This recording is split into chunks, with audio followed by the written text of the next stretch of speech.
Bienvenue à Allô mon conseiller, votre centre d'information financière indépendante. Oui, nous avons appris la dernière fois comme quoi l'assurance prêt hypothécaire est obligatoire lorsque vous n'avez pas la mise de fonds de 20%, tandis que l'assurance vie hypothécaire n'est pas obligatoire. Aujourd'hui, nous allons beaucoup plus aller en profondeur en ce qui concerne l'assurance vie hypothécaire. Alors, si vous voulez en savoir davantage, je vous demanderai vraiment de rester avec nous.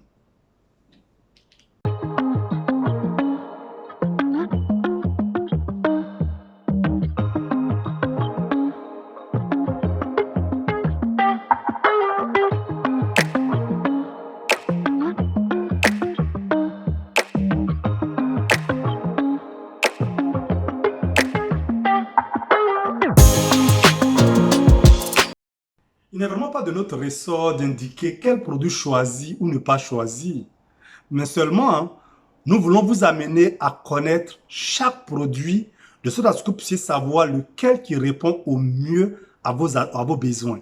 Donc, c'est vraiment dans cet esprit-là que nous allons répondre à la question qui nous est posée. Nous allons donc commencer avec l'assurance vie hypothécaire offerte par les institutions prêteuses. Il y a en fait 5 éléments importants que nous voulons que vous sachiez. Première des choses à savoir, l'assurance offerte par les institutions prêteuses est une assurance groupe. Ça veut dire que c'est une assurance collective mise en place par l'institution prêteuse pour couvrir tous ses clients hypothécaires. Donc, lorsque vous adhérez à ce plan, vous acceptez toutes les conditions que l'institution prêteuse a déjà agréées à l'avance avec la compagnie d'assurance. Deuxième élément à savoir, c'est que c'est l'institution prêteuse qui est le bénéficiaire de ce plan. S'il y a une réclamation demain, la compagnie d'assurance paie l'institution prêteuse et elle va céder la maison à vos bénéficiaires. Troisième élément à savoir, c'est que le paiement du capital d'essai est décroissant. Parce que c'est une dette hypothécaire que cette assurance couvre. Alors que ce que nous savons est que toutefois que vous payez votre dette hypothécaire, elle est supposée diminuer.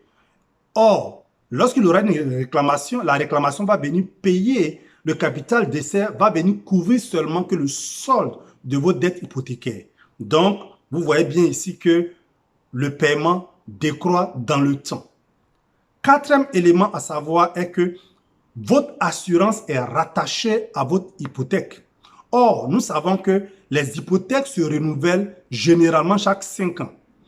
Et donc, si à chaque 5 ans, vous devez aussi renouveler votre assurance, elle va vous revenir un peu beaucoup plus cher. Parce qu'en termes de coût d'assurance, elle est définie sur la base de votre âge et de votre état de santé.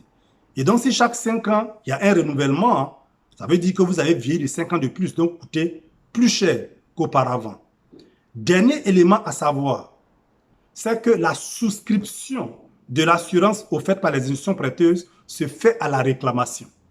Qu'est-ce que cela veut dire?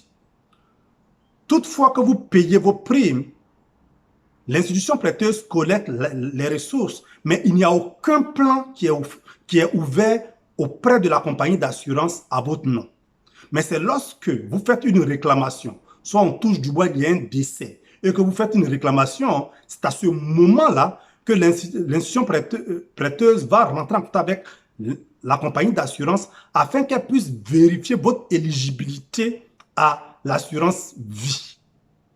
Et dans les contrats d'assurance offerts par les institutions prêteuses, il y a des clauses d'exclusion.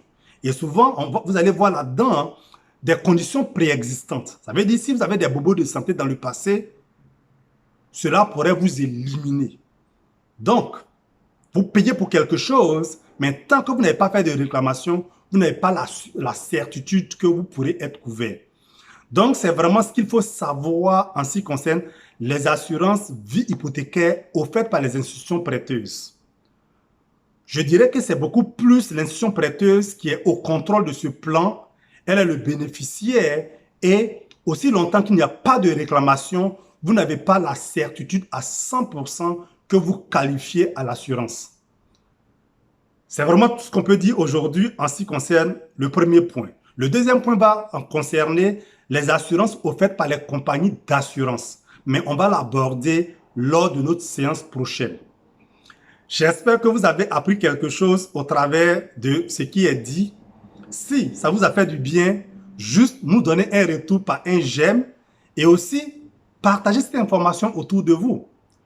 L'autre chose qu'on vous demanderait de faire, c'est de vraiment de vous abonner à notre chaîne, de sorte à ce que vous ne manquez pas les autres divisions que nous allons faire. Parce que pour que vous soyez capable de prendre une décision par rapport à ce qu'on vient de dire, ça vous prend aussi de connaître l'autre version, c'est-à-dire les assurances offertes par les compagnies d'assurance. Donc, ça a été un véritable plaisir pour moi d'être avec vous et j'espère que vous serez là pour la deuxième partie de sorte à ce que vous soyez capable de prendre une décision. Donc, je vous dis, on se voit la prochaine fois. Bye.